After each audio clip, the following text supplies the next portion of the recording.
নমস্কাৰ, মই মনালিছা গগৈ।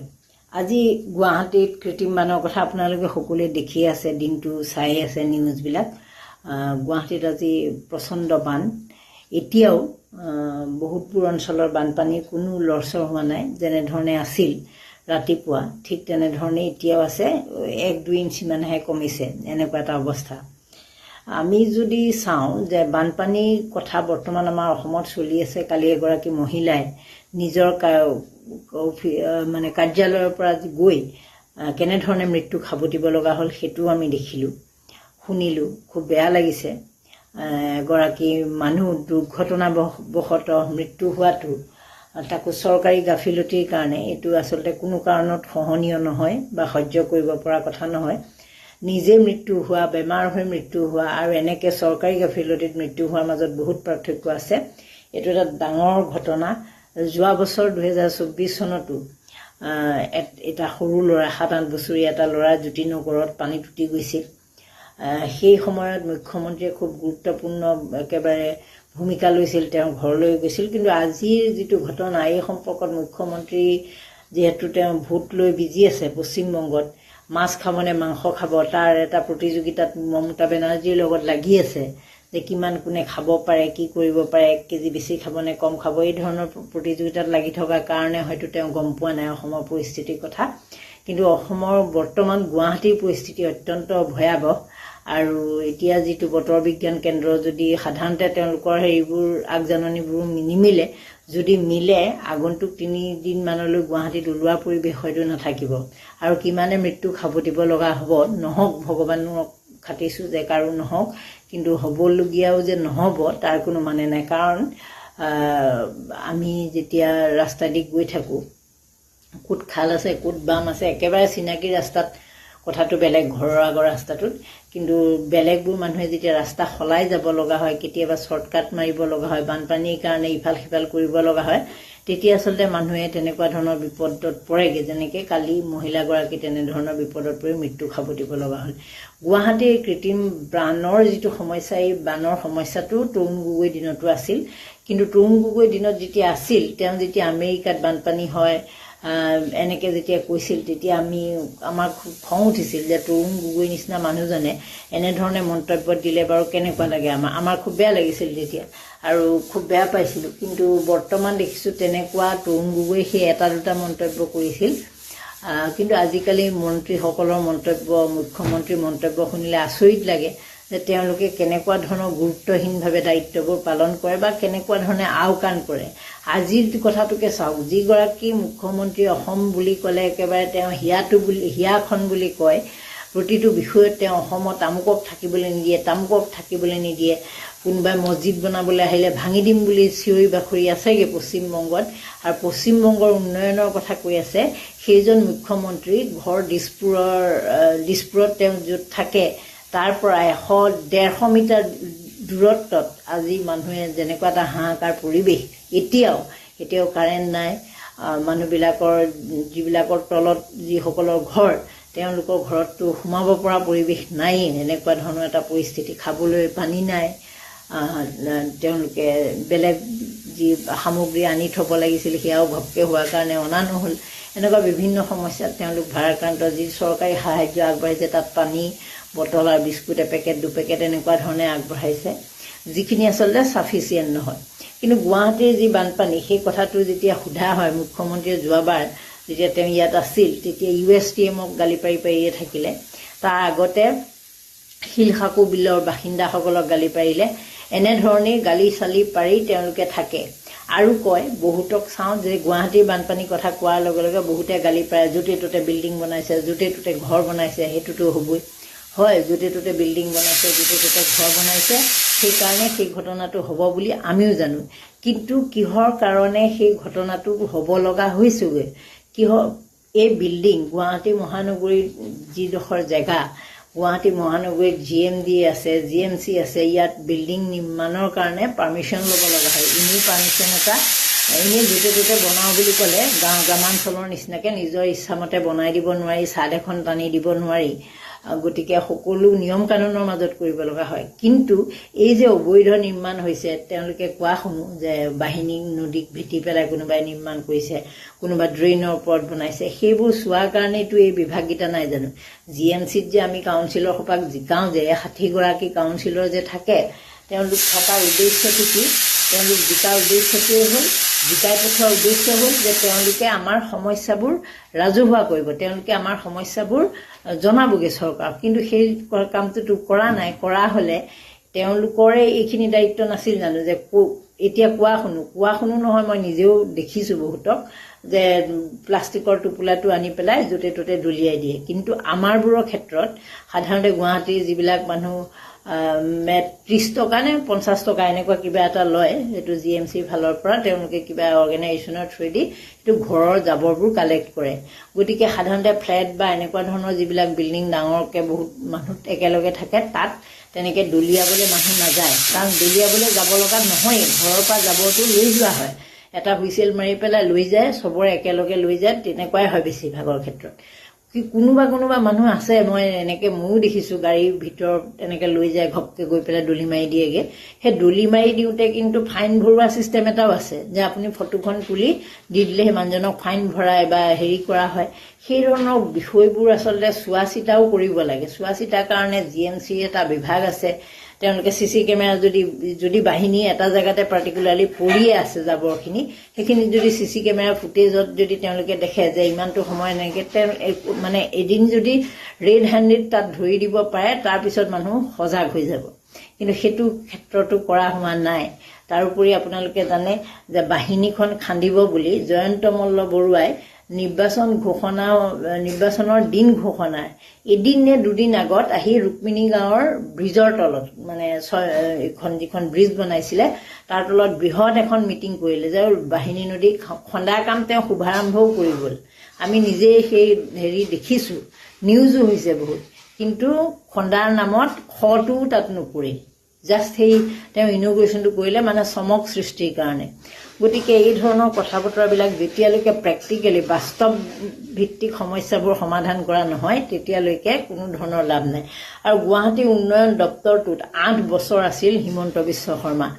এই বিজেপি চৰকাৰৰ দিনতো আছিল, তৰুণ গগৈ চৰকাৰৰ দিনতো 5 বছৰ আছিল। এই 8 বছৰত তেওঁৰ নিচিনা দক্ষ মুখ্যমন্ত্ৰী, য'ত 5 বছৰত তেওঁ অসম সলাই দিলোঁ বুলি কয়, 8 বছৰত তেওঁ গুৱাহাটীখন, তেওঁৰ নিজৰ জন্মস্থান গুৱাহাটীক কিয় সলাব নোৱাৰিলে, সেইটো আটাইতকৈ ডাঙৰ প্ৰশ্ন। কিন্তু তাৰপিছত আছিলে অজন্তা নেওগ, আছিলে জয়ন্ত মল্ল বৰুৱা, অশোক সিংহল, তৰুণ গগৈ 2টা বছৰৰ কাৰণে আছিলে, বেলেগ বেলেগ সময়ত এবছৰকৈ অঞ্জন দত্ত আছিলে, সিদ্ধাৰ্থ ভট্ট আছিলে। ইয়াৰ ভিতৰত আপোনালোকে চাওক, গোটেইকেইজনৰ পাৰ্চনেল ডেভেলপমেণ্ট কিন্তু ঠিকেই হৈছে। জয়ন্ত মল্ল বৰুৱাই কওক, মুখ্যমন্ত্ৰীয়ে কওক, অজন্তা নেওগেতো গোটেই অজন্তা নগৰ, গুৱাহাটী এফাল অজন্তা নগৰ বনাই পেলালে। অজন্তা বাট পথটো আছেই, অজন্তা পথ এতিয়া মানে নগৰেই বনাই পেলালে। গতিকে সেই ধৰণৰ অশোক সিংহলৰ কথাটো জানেই, সোঁৱে বাৱে GS ৰোডৰ যিমানবোৰ প্ৰটেক্ট বিল্ডিং আছে চব তেওঁ। গতিকে সেই মানুহবিলাকৰ পৰা গুৱাহাটী উন্নয়নৰ নামত তেওঁলোকৰ নিজৰ উন্নয়ন ঠিকেই হ'ল, কিন্তু গুৱাহাটীবাসীৰ উন্নয়ন নহ'ল। তাৰ বিপৰীতে আপোনালোকে যদি আজি চাই, আজি যিটো ঘটনা, আজি বা কালিৰ পৰা যিটো পৰিৱেশ সৃষ্টি হৈ আছে গুৱাহাটীত, আৰু 2-3 দিনলৈ এই যে ৰাস্তাৰ কাষত দোকান দিয়া, পকৰি বেছি, চাহ বেছি, চব্জি বেছি, মাছ বেছি খোৱা মানুহবিলাকৰ অৱস্থা এতিয়া নাই। কাৰণ কিয়? তেওঁলোকে ডেইলি ইনকাম কৰি, ডেইলি উপাৰ্জন কৰি খায়। সেইবোৰ মানুহৰ ব্যৱসায় এতিয়া বন্ধ, কাৰণ পানীৰ মাজত কোনো যাব নোৱাৰে, তেওঁলোকেও বহিব নোৱাৰে, জেগা নাই বহিবলৈ, সেই ধৰণৰ সমস্যা। তাৰোপৰি বিগত দিনবিলাকত, বিগত প্ৰায় 2টামান মাহ তেওঁলোকে নিৰ্বাচনৰ নামত ব্যৱসায় বাণিজ্য কৰিব পৰা নাই। কাৰণ কেলে, এবাৰ অমিত শ্বাহ আহে, এবাৰ মোদী আহে, এবাৰ আৰু কোনোবা আহে, এনেকৈ আহোঁতে তেওঁলোকক ফুটপাথত বহিবলৈ দিয়া নহয় ছিকিউৰিটি পাৰ্পাছত। গতিকে তেওঁলোকৰ ব্যৱসায় বাণিজ্য একেবাৰে বন্ধ। তাৰপিছত আছিল, মাজতে হ'ল গাড়ী ঘোঁৰা বন্ধৰ কাৰণে তেওঁলোকে ব্যৱসায় কৰিব নোৱাৰে, কাৰণ বস্তু আহি নাপায় বা বেছি খৰচ হয়। তাৰপিছত আপোনালোকে জানেই যে চিলিণ্ডাৰ, ভোটৰ ওপৰত দানত পৰা নিচিনাকৈ চিলিণ্ডাৰ সমস্যাটো আছেই। ৰাস্তাৰ কাষৰ চাহৰ দোকানী বা এনেকুৱা দোকানীবিলাকে এতিয়া চাহ দিব নোৱাৰে, কাৰণ চিলিণ্ডাৰৰ দাম দুগুণতকৈ বেছি হৈ আছে। সেইবোৰ চোৱা চিতা নহয়। গতিকে কেনেধৰণৰ জনজীৱন মানুহে ইয়াত পালি আছে, যাপন কৰি আছে, আপোনালোকে ভাবক। য'ত মুখ্যমন্ত্ৰীয়ে পশ্চিমবংগৰ উন্নয়নৰ কথা কৈছে, তাত মই গুৱাহাটী মহানগৰী আপোনালোকক ছবিখন ক'লো যে সাধাৰণ যিসকল মানুহ, যিসকলে একেবাৰে ধনী মানুহ তেওঁলোকৰ কথা বেলেগ, যিসকল সাধাৰণ মানুহ তেওঁলোকৰ অৱস্থাটো আপোনালোকে ভাবি চাওক। আৰু যিসকল ধনী মানুহ, ধনী মানে আৰু এনেকুৱা কোনোতো আৰু আমাৰ ইয়াত আদানী আম্বানী লেভেলৰ মানুহ নাই। আজিকালি হিমন্ত বিশ্ব শৰ্মাৰ দিনত তেওঁলোক কেইজনমান মানুহে ধনী হৈ আছে, বাকীসকলৰ অৱস্থা এতিয়া কোনো ইমান ধনী মানুহ নাই। যিকেইজন আছে যে খুটি নিজে ধৰি লওক কিবা এটা ব্যৱসায় এটা কৰি আছিল, এষ্টাব্লিছ বা চাকৰিয়ে কৰি আছিল, তেওঁলোকে যদি গাড়ী গুড়া ইনষ্টলমেণ্টত লৈছিল, সেই গাড়ীবোৰ এতিয়া পানীৰ তলত। আপোনালোকে আজি দেখিছে যাৰ ঘৰত থৈছে তাৰ ঘৰতো অৱস্থা নাই, যাৰ ঘৰৰ তলত গোটেই সামগ্ৰী নষ্ট হৈ গৈছে। আৰু এই বস্তুটো যে এই যে প্ৰচেছ আজি এপ্ৰিলৰ 20 তাৰিখে আৰম্ভ হ'ল, এইটো আগন্তুক ছেপ্টেম্বৰ মাহলৈকে চলিব। ছেপ্টেম্বৰ মাহলৈকে কেইবাৰ এই দুখীয়া মানুহবিলাকৰ জীৱন যাপনৰ যিটো তেওঁলোকৰ আহিলা, যিটো তেওঁলোকে চলি আছিল, সেইটো নোহোৱা হ'ব। তেওঁলোকে ঘৰ ভাড়াটো দিবই লাগিব, তেওঁলোকৰ ল'ৰা ছোৱালী স্কুলত পঢ়াবই লাগিব, সেইখিনিতো আছেই। গতিকে আপোনালোকে ভাবি চাওক যে কি সমস্যা, অসমৰ মানুহৰ এতিয়া সমস্যা কি পৰ্যায়ত পাইছেগৈ।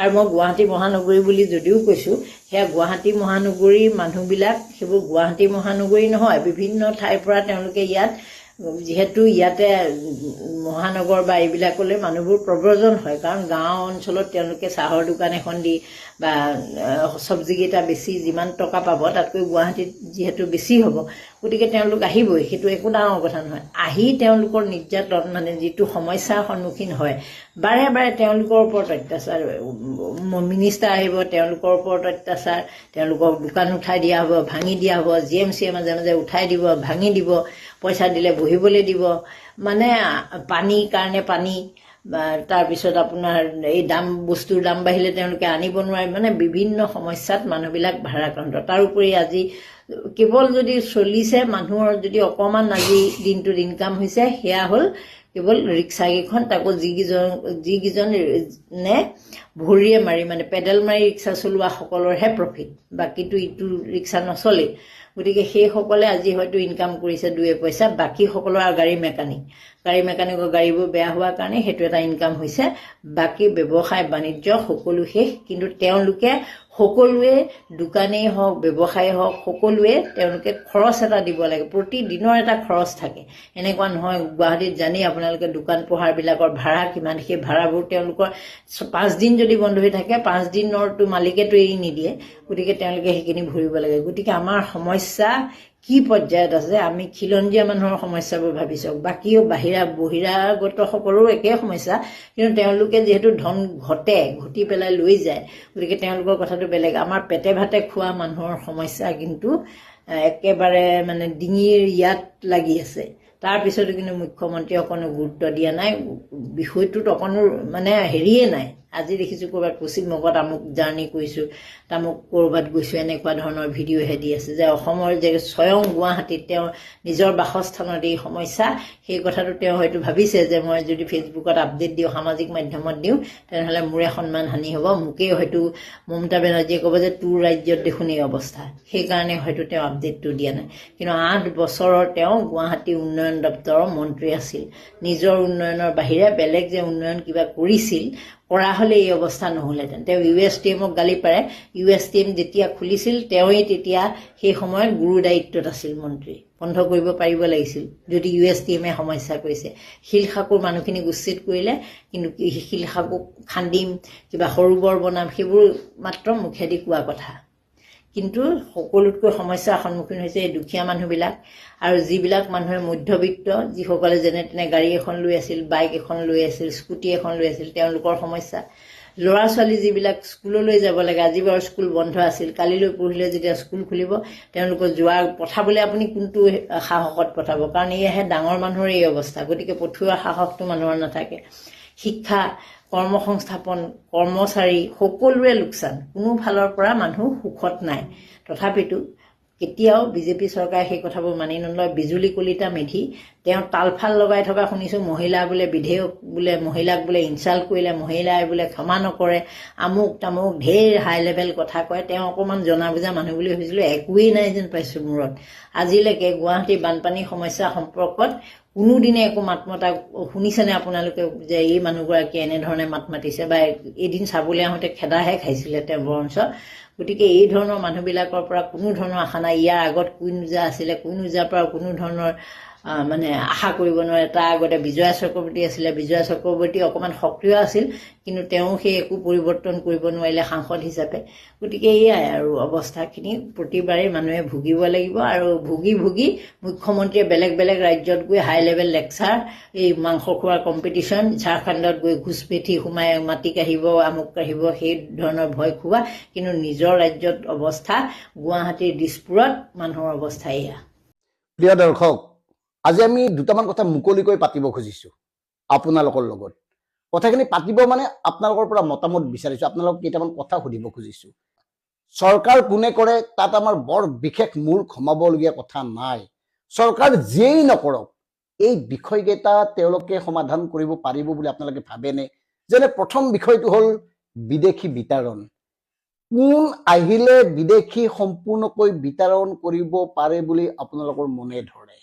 বিদেশী খেদাৰ নামত চৰকাৰ গঠন কৰা অসম গণ পৰিষদক দেখিলোঁ, কংগ্ৰেছক দেখিলোঁ 15 বছৰ, 10 বছৰ দেখিলোঁ বিজেপিক। কোনে কিমানটা বিদেশী খেদিলে? আচলতে বিদেশী কোনোবাই খেদিব পাৰে বুলি আপোনালোকে ভাবেনে? নে বিদেশীটো কেৱল এটা নিৰ্বাচনী ইছ্যু, তাত বাহিৰে বেলেগ কাৰো মতলব নাই?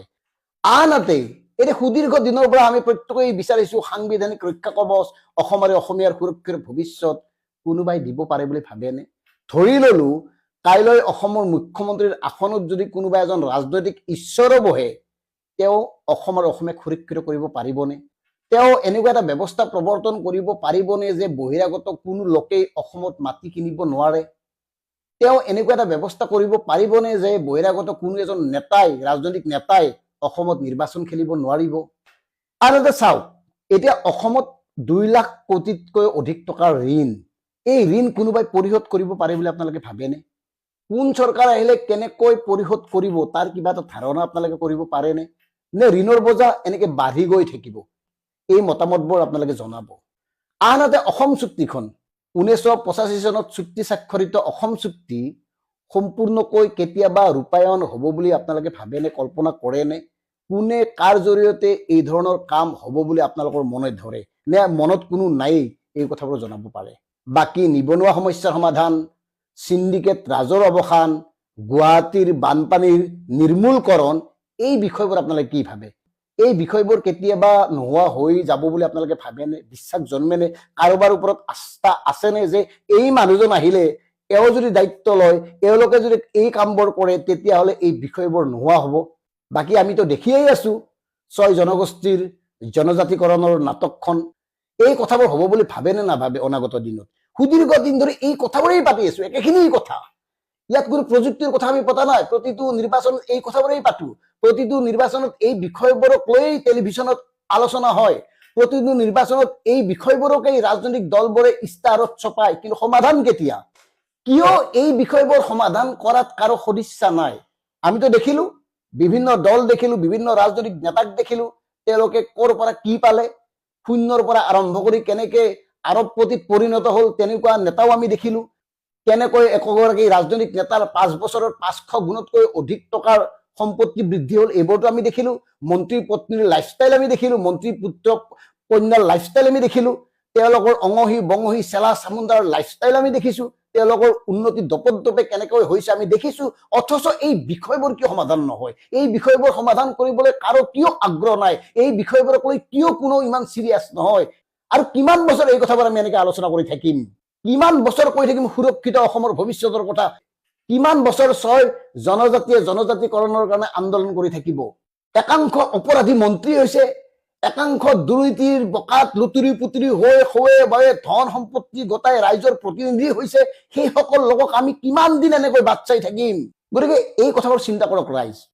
আমি জানিব খোজো আচলতে এই বিষয়ক লৈ সাধাৰণ মানুহ সচেতন হয় নে নহয়, নে ৰাজনৈতিক কৰা নেতাসকলে এই বিষয়বোৰক লৈ সাধাৰণ জনতা সচেতন নোহোৱাটোৱেই বিচাৰে, নে ৰাজনৈতিক নেতাসকলে ভাবে সাধাৰণ মানুহখিনি মূৰ্খ হৈ থাকক, সাধাৰণ মানুহখিনি পৰনিৰ্ভৰশীল হৈ থাকক, সাধাৰণ মানুহখিনি যাতে তেওঁলোকৰ মতে চলি থাকে তেনেকুৱা এটা পৰ্যায়তে থাকক, এই কথাবোৰ বিচাৰে তেওঁলোকে। আৰু সেইকাৰণে এই বিষয়বোৰ জীয়াই ৰাখিছে। এইবোৰ বিষয় সমাধান কৰাৰ মানসিকতা কাৰো নাই, কাৰো কামত দেখা নাই।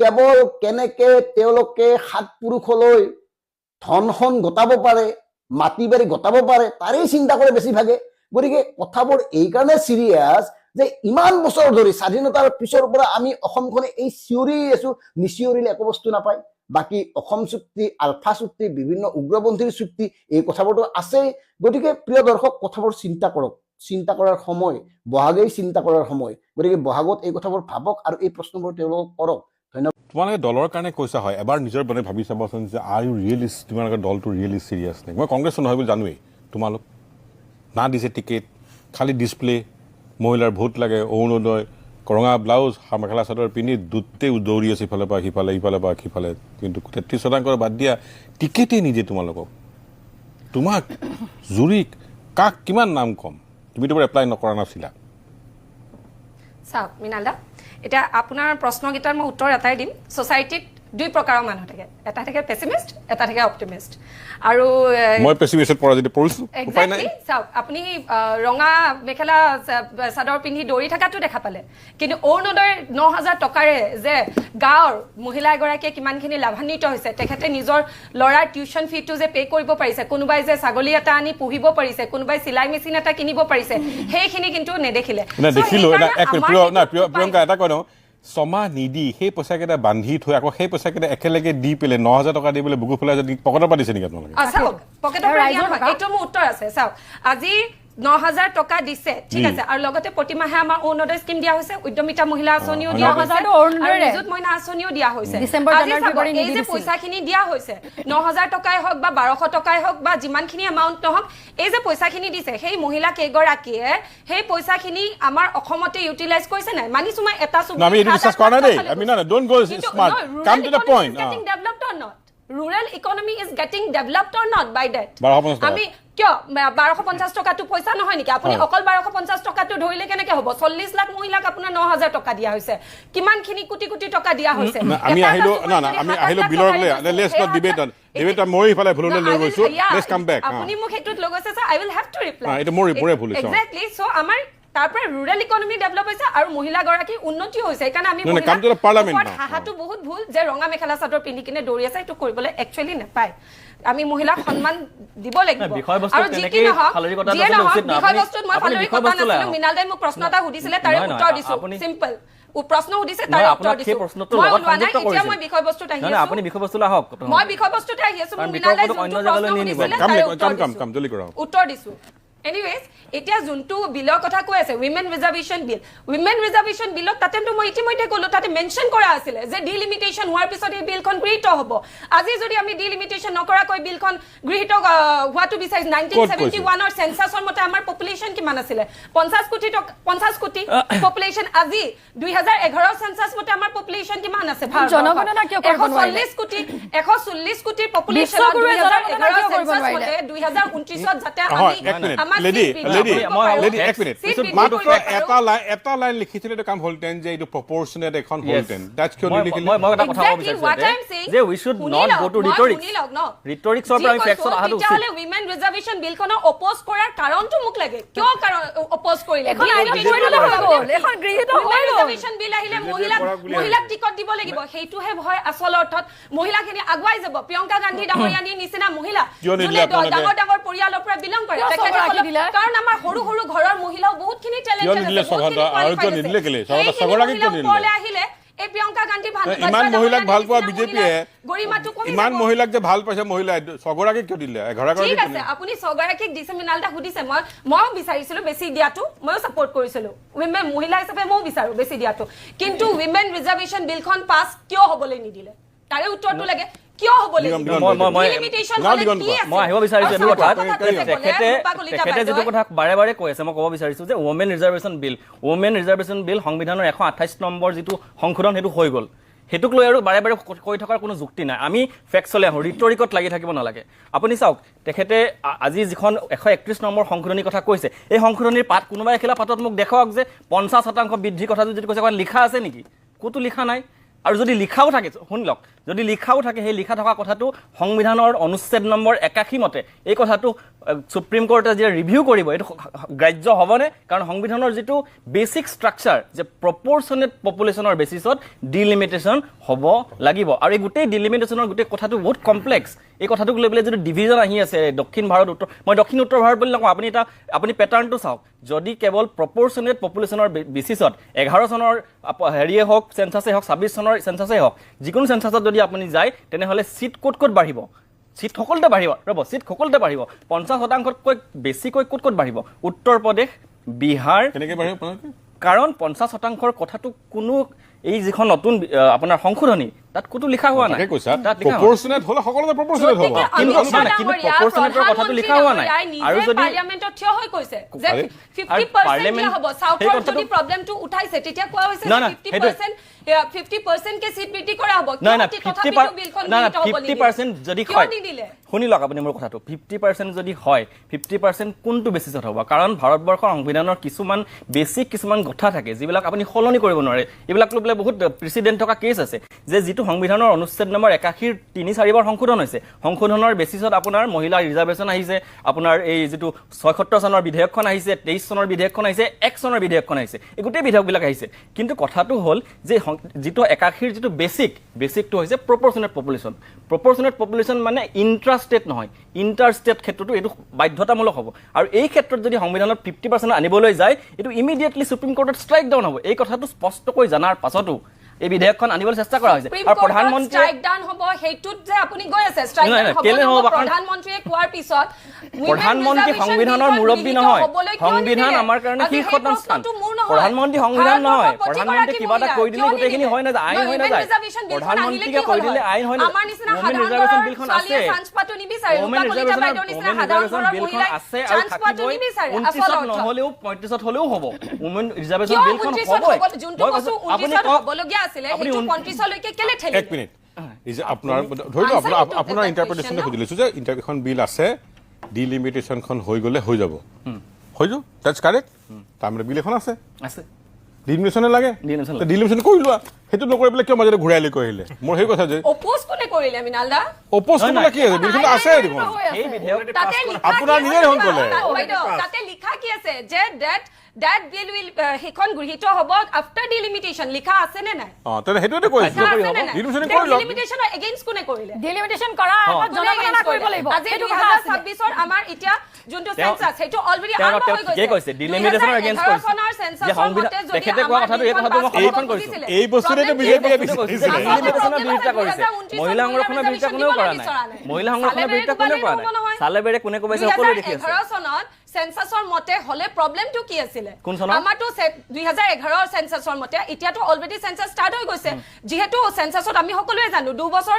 3 বছৰ লাগে গোটেই প্ৰক্ৰিয়াটো সময় আছে 2029 যেতিয়া আমাৰ বিলখন গৃহীত কৰিব বিচাৰিছিলে উইমেন ৰিজাৰ্ভেশ্যনখন আনিব বিচাৰিছিলে 2011 সেন্সাসৰ মতে কিয় অপোজ কৰিছিল 2011 চনৰ সেন্সাসৰ মতে যদি হয় আৰু যেটো 50%ৰ কথাটো যেহেতু বিলখনত নাই এই নতুন সংশোধনী বিধেয়কখনত মন্ত্ৰী আৰু অবিশ্বাস ষ্টেটমেন্ট কৈছে আৰু কৈছে আমি শুধৰাই লম বুলি কৈছে কিন্তু সেইটো বস্তু মই কৈছো যে সংবিধানৰ বেসিক ষ্ট্ৰাকচাৰ এগেইনষ্টত এতিয়া কথা হ'ল 2011 চনৰ আপোনাৰ যদি সেন্সাসৰ মতে হয় আৰু যেটো অনুচ্ছেদ 81 মতে যদি হয় তেতিয়া কি হ'ব সকলোতে সিট বাঢ়িব হয় 50% সিট ইণ্ডিয়াত বাঢ়িব ইণ্ডিয়াত 850টা হ'বগৈ তাৰ ফলত সিট ক'ত বাঢ়িব পেটাৰ্ণ আছে আপুনি চাব পেটাৰ্ণটো মন কৰিব সিট 20ত মানে 50%তকৈ বেছি বাঢ়িব বিহাৰত উত্তৰ প্ৰদেশত অসমত গুজৰাটত ৰাজস্থানত মধ্য প্ৰদেশত এইখিনি কোটেখিনিত চাওক আৰু ক'ত 50%তকৈ কমকৈ বাঢ়িব উৰিষ্যা আপোনাৰ পশ্চিম বংগ পঞ্জাব অকল সাউথ নহয় এখানে মই সাউথ নৰ্থ আকৌ ক'ব খোজা নাই পঞ্জাব আপোনাৰ তামিলনাডু